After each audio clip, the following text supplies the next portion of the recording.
So if Yeah. you have to make a dream team of all-time great cricketers, who will be the captain of the team? Mm, this would be a fix.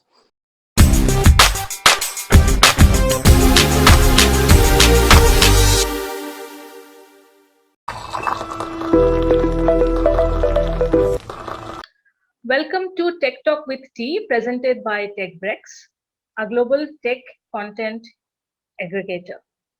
My name is Susmita Das Gupta. I am the founder of Tea with Susmita. Today, I am talking with Arnab Basu, a good friend of mine. He's a gold medalist from IIM Calcutta, computer science graduate, holding a doctorate from MIT Sloan, and have worked with several Fortune 500 companies. Welcome, Arnab, to this Tech Talk with Tea. Thank you for having me here. It's a pleasure, as always, talking to you. Great. Uh, it would be good to hear something about yourself from you. So if you could just Yeah, tell us something about you. yeah, definitely. As you have mentioned, my professionally the career started with consulting, then shifting towards the behavioral aspect of it, and now finding my you can call it a purpose of doing something in a particular niche in the area of parenting. It has been an interesting journey while solving complex management problems, how we had been imbibed into all these things and how this came together as a piece is an interesting journey that I had, along with my a brief stint with sports as well. So all this together, it has been a fascinating journey, and it would be nice to have a discussion on that. Great. So I think we will get to know a little more about your work in the behavioral field and the work with the parent and child, etc. So let me straight away ask you this question: that what gave you the idea of becoming a behavioral and lifestyle coach? How did that came to your mind? I would say that is again a combination of all these things that I actually told you right in the beginning. And to elaborate on that, when I had been part of different high impact assignments with the leadership team and the management team of different Fortune 500 companies across the globe, we had been noticing a lot of shift that is being happening from the leadership and management styles. So earlier we knew that the emphasis was on management. For the last maybe a decade, the emphasis started shifting towards a leadership role. And what happened was nobody wants to become a manager; they wanted to become a great leader. And what happened was there was a distinct separation from management and leadership, and we started noticing a lot of things. So organizations obviously came to us when they were grappling with issues, and we were there to actually identify and diagnose them and give them a solution. And so we clearly could see that this shift and this disintegration between the management and the leadership was giving rise to a lot of organizational issues. So when we started probing into that, so we found that there were interesting things that are coming up. So management without leadership was Mm. giving rise to activities which are absolutely deadening, while the leadership without management was giving rise to a lot of things, like there were disconnects. Mm. So a management education has now thrown up a lot of business functions. You will see marketing, finance, accounting, and a lot of these things work together in tandem. Then it gives us a good business harmony unit. But that was not the case that was happening in different organizations. So you will see the marketing department trying to create a positioning statement that is very different from the sales team, which was actually trying to pinch every deal they are being Mm. provided with. Mm. So it was an interesting aspect, and we started actually probing why is it happening, and we got to know that it again points back to human mind, the Mm. mindset of the people handling it, the behavioral traits which were the roadblocks for actually going into that. So if you look at these things, so the leaders were now told that you have to become a global leader as well as have the local context in mind. You have to compete at the same time collaborate. You have to make the numbers, but you have to nurture people. So these were very interesting things. So how will this integration happen? How can a person do this reconciliation of all these things? And that's where the mindset became more important. So you have to manage self, because the leadership and management needs to work at the cusp of that reflective thinking from that leader, as well as the action orientation from that management perspective. So then you have to have that in your particular organizational context. So you have to have that analytical mindset as well. So you also have to have those things, that there is a need for change and I will change. But the managers or the leadership that I was talking about, they were not in that mood to actually accept those changes. So they were resistive to it. And as a result of these behavioral traits, a lot of organizations were facing internal issues. So in anyways, right from my beginning, so this is just a one aspect of from my professional career. Right from beginning of my life, my influence from my dad.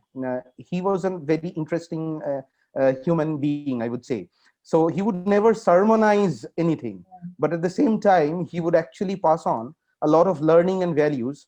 And I have seen a lot of people coming to him, and even after he has left us almost more than 13 years now, people would come to me with a lot of stories that he had helped them, and people would say that his behavior was the true mirror of his character. So all these things, and then obviously my stint with sports, where mindset conditioning is also a very important aspect when you're faced with challenges. So all this put together, we have understood that human mind is one of the important aspects which are actually being left behind.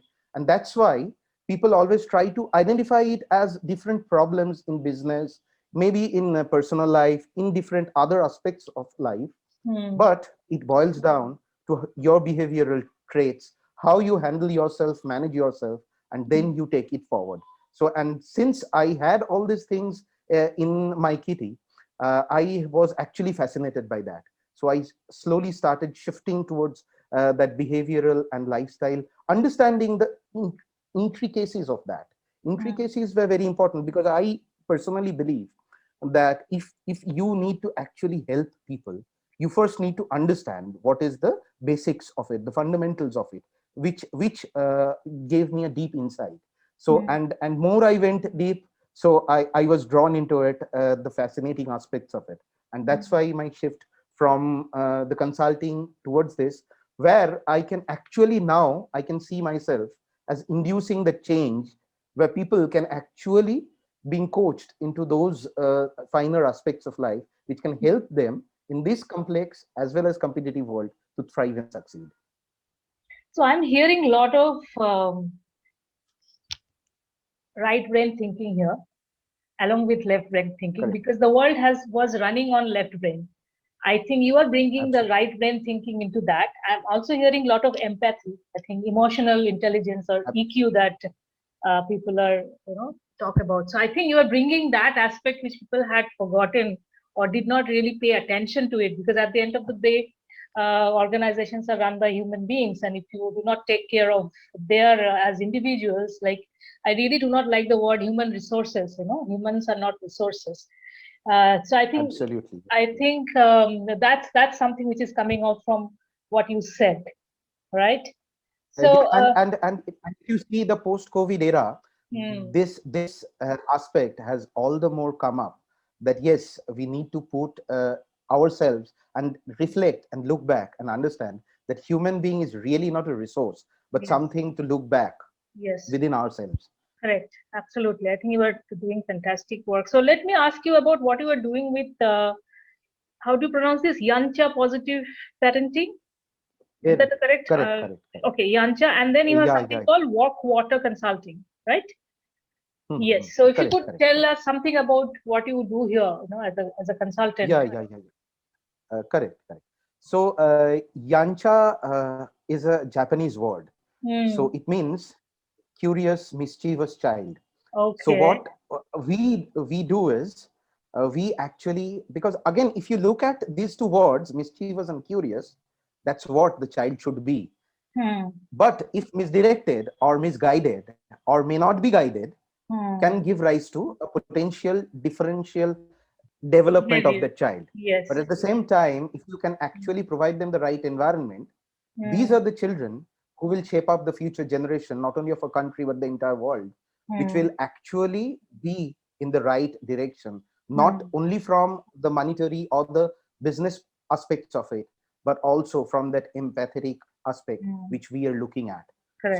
So the children should not only come from that fact that they should be only disciplined or maybe taking the right decisions in life, but at the same time they should also be taught to have the values and compassion.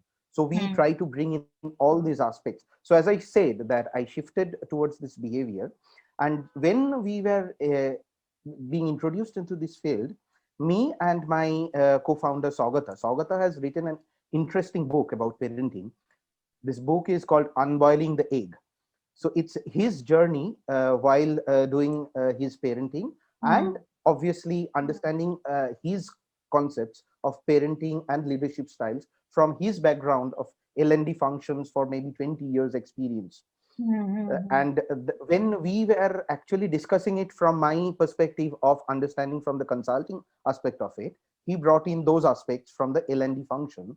And when we sat together, we decided, no, it has to be something done in this field, because you will see that the plumbing, electrician, becoming an electrician, you need a certificate. Hmm. But so much important an aspect is parenting, and we do not have anything which can you call it as a structured intervention. What is available in the market is definitely there are parenting sessions happening, there are parenting workshops happening, but those give you some sort of an insight into the generalized situations the parents face. Hmm. What happens when those generalized situations, in my scenario, the Do not child is apply. not even reacting to that? So how do we bring that individual interaction? How do we understand actually the child's learning style? How do we understand where is the area of interest of the child, and can we nudge them towards that so that the child achieve full potential? That's Hmm. where we did this work on this parenting. And from the consulting aspect of it, when I left McKinsey and I was moving into my entrepreneurship journey, it was a very interesting thing. So McKinsey has provided us with the best platform to learn Hmm. all these different aspects of consulting, and it's the best place to work, no Right. doubt about it. But at the same time, I had this entrepreneurial bug actually bugging me right from my childhood.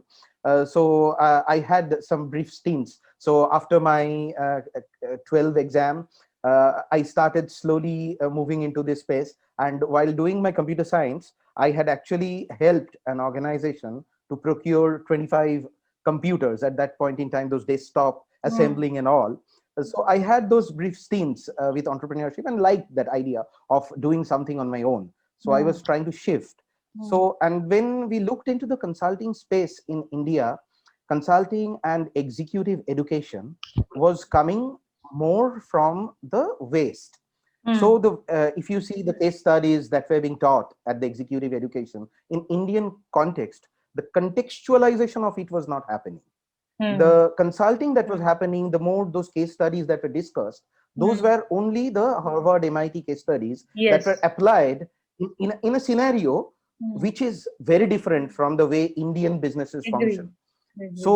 So we started moving into that space, Hmm. and we thought that there has to be a blend of industry experts, the researchers, and the academicians, all them coming together in a matrix structure, and then use an ambidextrous approach to consulting so that the people also understand that capabilities needs to be built. At the same time, if there are business things that needs to be put in place, then the consulting part of it can also be done. So that was the consulting thing that we do, and that also has got a lot of traction, and people know that what we are doing in the consulting space, and we have been receiving a lot of good feedback from them. Wonderful. So since you mentioned McKinsey, I Yeah, also have graduated from my MBA school. Of course, I did it almost 2006, so that's almost 14, 15 years ago now. Now, I know everybody who wants to go to MBA wants to work in McKinsey. correct. So it's like the destination company. So tell Especially me, if you want to be in consulting. yes, If you and are into everybody wants consulting, to be you a are into consultant, McKinsey. right? If you go to a MBA school, Correct. everybody wants to be a consultant. So tell me, since you have worked with the company with McKinsey, give us some, of your experiences of working with this, most well-known consulting company that we know of. One word I would use here is transformative experience. It's really a different world altogether. So I'm sure, I don't know, because I have actually not been exposed to any other consulting firms in their working environment, though I have definitely different friends who are working there. And as I gather, the experience that McKinsey brings into the table for young people joining in is fantastic. Mm. So I was actually roped in from my campus, and at And that that point in campus time, is IIT. no, I am Calcutta. I'm Calcutta. Yeah, and at that point in time, I really do not have much of an experience in Mm. the consulting field, or maybe for that matter, because I had been into the education field, Mm. and not much of a corporate experience per se, that quote unquote. And though I had some brief stints of my own journey, but not a corporate experience per se. The way I was actually brought into the grind right from the day one, in from my induction day, the Mm. philosophy that the philosophy was not just shown to me in the orientation program. The way every consultant in McKinsey follows that orientation is a Mm. brilliant thing, because they walk the talk. They just Mm. do not give you those sermons and say Mm. that yes, from tomorrow you will follow this as a Bible. It doesn't work there. So it's a very interesting thing. So in 1926, a person understanding the value of consulting, Mm. trying to incorporate that, bringing into that in a post World War era, understanding that Mm. yes, I am an expert in a particular field, but I am not going to beg to you to showcase my Correct, right, expertise. absolutely. Yeah. And when people know that yes, I am an expert in that field, people will automatically come in. That Mm. is a revelation in itself for a young person joining into an organization. When everybody is trying to sell you something, they're talking absolutely reverse, that yes, you build your knowledge, you become a thought leader. If you are able to do that, then people will understand that yes, Mm. since you are a thought leader, you understand the domain, you would be able to guide us. It's not the way that yes, I am a thought leader, so you please come and give me a job. It doesn't work So like that. classic So case of that was pull itself strategy. Yeah, yeah. Sorry, the classic absolutely case of pull strategy or instead of push strategy. Yeah, yeah. consulting is like if you can really become a true blue consultant, I think nothing beats the high that one could get. I completely understand your Absolutely, your and experience. also it's not only about the professional experience. Hmm. The way it handles its people Hmm. is Hmm. one of the important aspects of it. You want to advance your career. So my PhD actually happened because they pushed me towards that, Hmm. understanding my liking towards business model innovation and the work I was doing at that point in time with an organization. They were gracious enough to allow me to use those workshop case studies in my research paper that's been included. So they go all the way to help you. They help you in understanding the entrepreneurship qualities, Hmm. which actually leads to people when they Right. are outside doing their own ventures. So Right. that's why you will find that almost half of the most successful CEOs across the world Hmm. are actually previous McKinsey consultants. So that in itself is a story. The Yes. way it helps when actually my father expired, no questions asked. I was granted a leave, and they told me that you just concentrate on your family, work will happen. And I was eager to join. They told me no. you spend time with your family, it's the most important aspect. Is beyond imagination. I don't know whether how many companies throughout the world you will find that this is being done to their Mm. employees, and Mm. maybe one of the employees who is not even at the top bracket.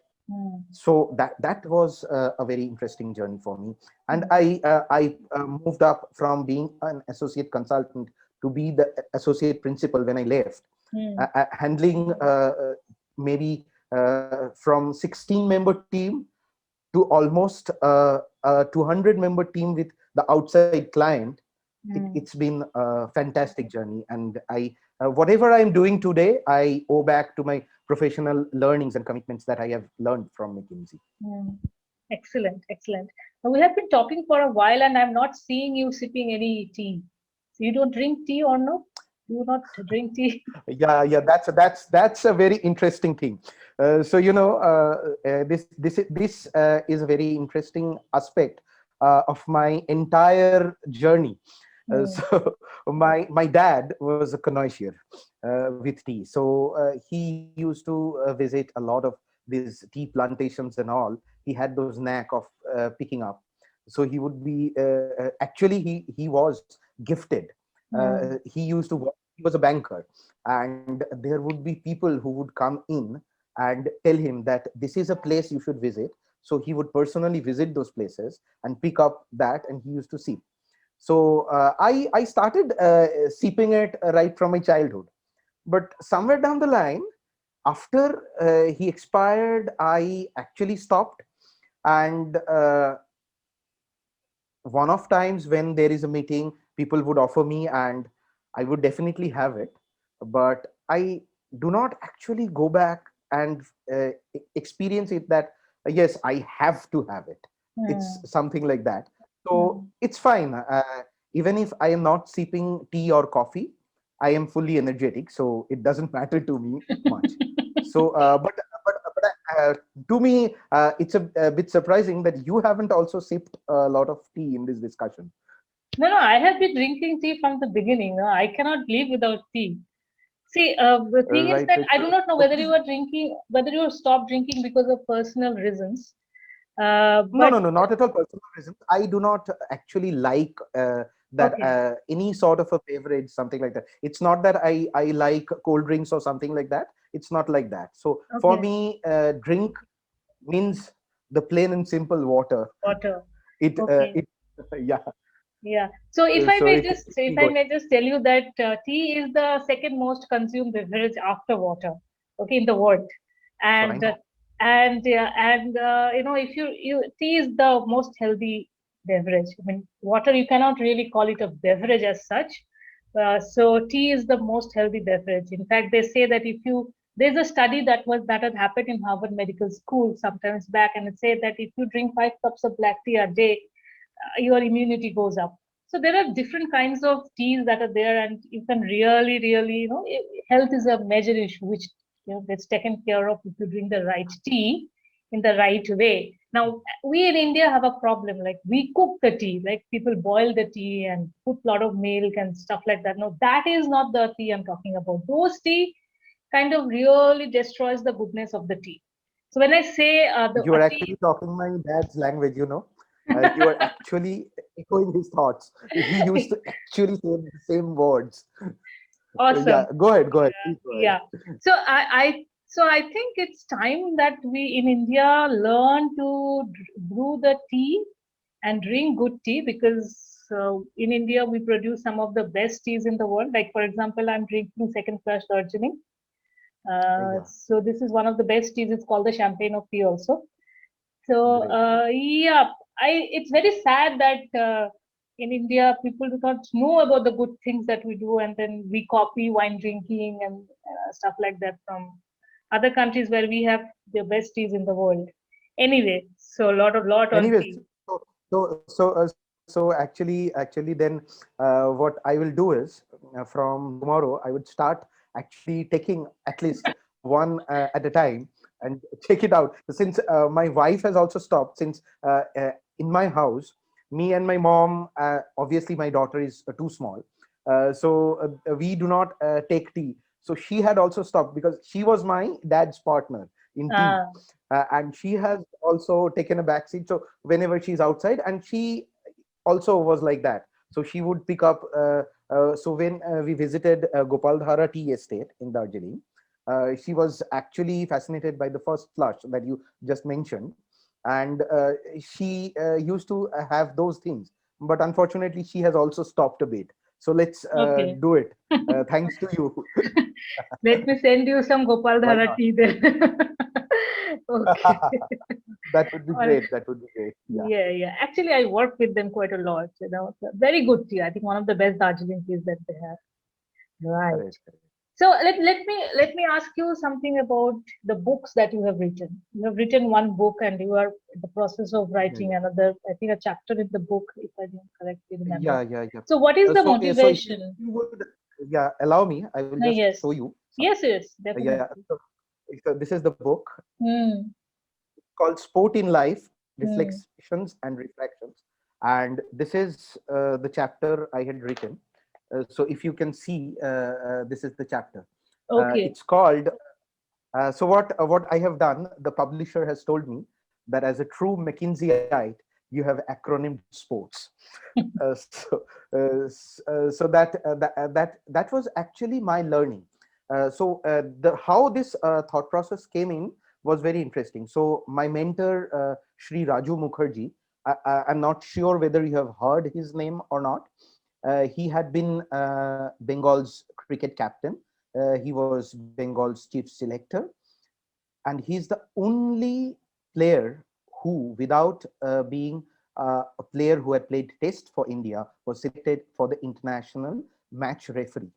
Oh, So okay. and one of the interesting aspects of his journey is that he was the one who introduced MS Dhoni to us. Hmm.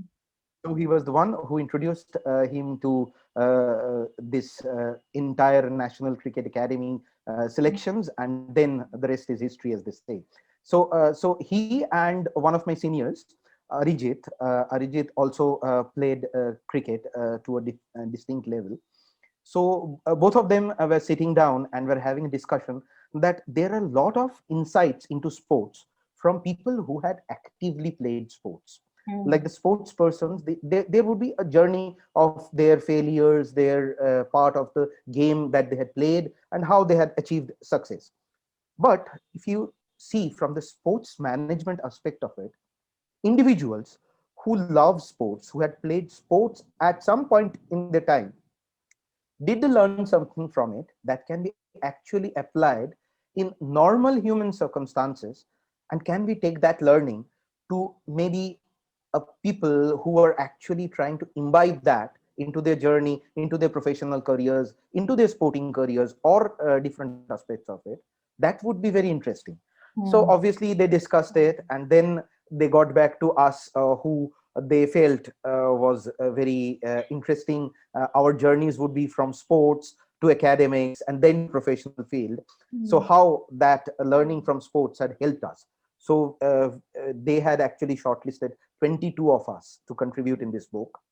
And interestingly, this 22 lessons that have come out, this was actually then taken up by Global Cricket School, a person called Sachin Bajaj, who was the past president of Cricket Club of India. And Okay. he now takes interest in putting this education aspect of the sports life into individuals who would take up sports or maybe move into their professional careers. What are these learnings? Whether you can take it back as a case study, which was absolutely absent in the sports management division in the Indian context. So this is going to be a part of that curriculum as well. That is And very the next interesting. book that yeah, and the next book that I am on the process of creating is this is again an interesting journey of mine: shift from employee to entrepreneur. Entrepreneur. So what is the shift of a mindset of an employee to an entrepreneurial mindset? uh, Hmm. if you have that mindset, then as an employee also you would contribute more towards your organization. So being a typical employee would be to actually looking from corner to corner and delivering your own things, and move back, look for only the vacations that I'm entitled to, and move away. While an entrepreneurial mindset would actually help you understand that if I understand that this is where I come in, this is where my strengths and capabilities are, and if I hone those skills regularly, I can be a major contributor towards this organization. So that was the thought process, and thankfully Bloomsbury has taken this up, so it will be coming up in the next few months. Okay, wonderful. Many congratulations. But that takes me Thanks. back to the question of cricket. You have been playing cricket since childhood, and I can understand Right. that your love for the sport. When you talk about the book, your face glows up. Now, tell me, Yeah, yeah. you have been to some good schools, and you went to study, do your graduation, post graduations, and stuff like that. So it's not easy to have a to concentrate rather in sports in that given situation when you are pursuing serious education. But I see that you have still continued playing sports, being part of that. So how did that happen? So interestingly, when I started, I was obviously not in that zone. So I started very young, maybe when I was in class 6. So at that point in time, studies was not that much of a pressure. But Hmm. obviously, going along the way, when I was playing my under 16 and under 13 championships with my club at that point in time, obviously the academic pressure was taking its toll. And at some point in time, I had to define my priorities, Hmm. whether I'm going to play sports full time, or I'm going to take up academics. So I had to really seriously take that decision. And in the hindsight, I now realize that definitely I was playing the sport and I loved playing it, but at the same time I was obviously not at that level that I would be representing my country at any point in my career. So that would never have become my one of my key strength areas to become an active sports person who would be known by his playing abilities. And I had to actually consciously take, obviously that was a heartburn at that point in time, that I have to stop playing. But Yeah. thankfully, as I told you, here my dad played a very important role. He actually helped me understand what my strengths and capabilities are, and what was the uh, stretching limit that I was at that point in time. In fact, when we were having this discussion, that was the day I was awarded a man of the match Hmm. with a bowling spell. I still remember that bowling spell was 5 overs, 2 maidens, 6 runs, and 4 wickets. That's So, wonderful. so obviously, so you would actually feel that you have arrived. Yes. So the next stop would be the next level, and you are sitting down with your dad and discussing priorities. So Right. it was a interesting discussion, and Yeah. obviously I was a bit rigid at that point in time. Why should I not play? But definitely I understood at some point in time, with a lot of discussions, obviously not in a single day, but over a period of time these discussions happened. And Hmm. now when I look back, I understand that it was a correct decision from my end as well, that to move away. But at the same time, since I love playing it, and I now understand that sports is not only about participating in the highest level. You can actually play it to enlighten yourself, to lighten up your mood, to refresh yourself. There are many aspects to it, and it does not necessarily have to win or lose. Hmm. What you have to do is you have to participate. That is much more important beyond winning or losing a game. Right. So I I keep on can. doing that. I have kept on doing it. I am still doing it. So not at a very professional level, but in different opportunities that I get to play, I would be the first one hitting the grounds. Great. Awesome. So, well, we have had some serious talks. So let's go and do some rapid fire questions. Okay. Surely. So I have a few questions. So you Mhm. can preferably answer in one word or one sentence. Okay. Okay. So first question, what is the best dish that you can cook and where did you learn from? I know you're a cook. So what is your uh, best dish? yeah, I would say the plain and simple yellow moong dal that the Bengalis savor. So I have actually learned it from different ways. I learned it from my mom. I learned it from my sister over the phone. So Mm. my mom and my sister was stranded, and so I had to learn it over the phone. I started preparing it, and over a few years, I started adding my own intuitive things to it. And now, when everybody takes it, they would say that this dal is completely treat and delight to have. So I would say that this is the dish that I do. Although I can prepare a lot of other dishes as well, but this is the one I would say that I have learned it really nicely to present it. Yes, I think yellow dal is very underrated, when it comes to Yeah, cuisine. I completely agree with you. Great. So if yeah. you have to make a dream team of all time great Mhm. cricketers, who will be the captain of the team? Mm, this would be a fix. So it would be a. I would rather actually want a blend of Kapil Dev, MS Dhoni to actually play this around. So if that was the era of Kapil Dev, I would Doesn't definitely matter. You say can pick up anybody. Like I said, all time. That's why I said all time. yeah. So all time again a blend of these two people. The sheer determination of a person shown by Kapil Dev, as well as the sheer skill that taking it on an individual level, that yes, I have to win it for my team, that MS Dhoni displayed in 2011. These both these blended together would create the best all-time cricket 11 captain. And Both of them are since I am top. from India, I Yes. would definitely prefer it to come from India as well, and that's why this. Otherwise, there would be different players I can pick up from different teams as well. Okay. I agree to what you said. India it is. Yeah. All right.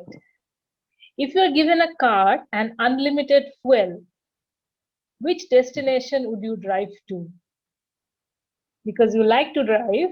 So Yeah. I know, just imagine at 100 rupees petrol, you get unlimited uh, fuel and you have a fantastic car. Where would you drive to?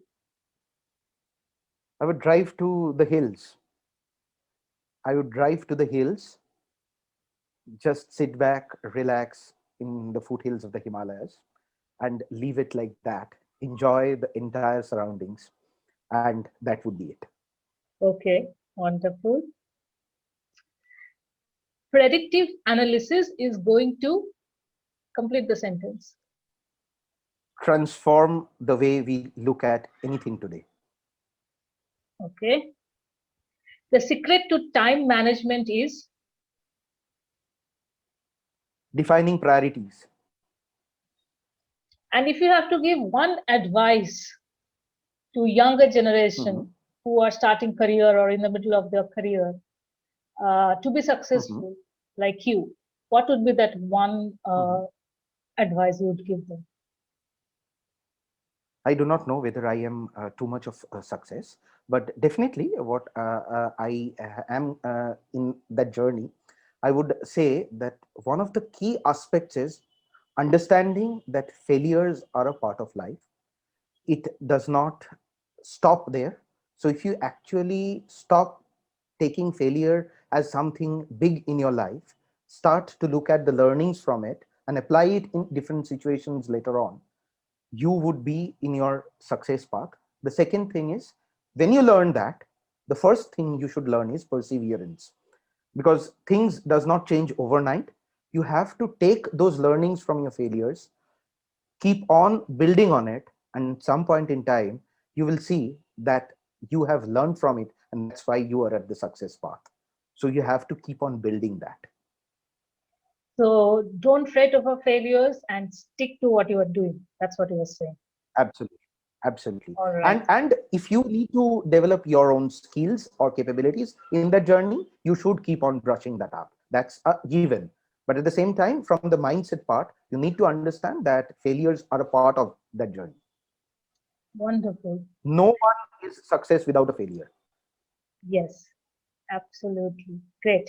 So I think I had a great time talking with you, Arnav. And thank you Pleasure, once pleasure, again. pleasure. to give your time and talk to us. It's actually a pleasure to discuss all these things, and I'm sure that would actually help a lot of people to understand how we are moving into these domains. I hope so. I really hope that it would help people to understand things as it is happening. Great. And So kudos to you for doing this wonderful show, so that people are being taken into this journey. Thanks a thank you lot. so It much. helped me reminisce a lot of my days. Thank you. Thank you so much. So cheers Thank to tea Yeah, sure. sometimes. So I will do it with my hand. To Sure. tea sometimes, and to technology and life and entrepreneurship. Absolutely. All the best. Absolutely. The spirit of entrepreneurship. Yeah. Thank you so much. Perfect. Thank you. Thank you.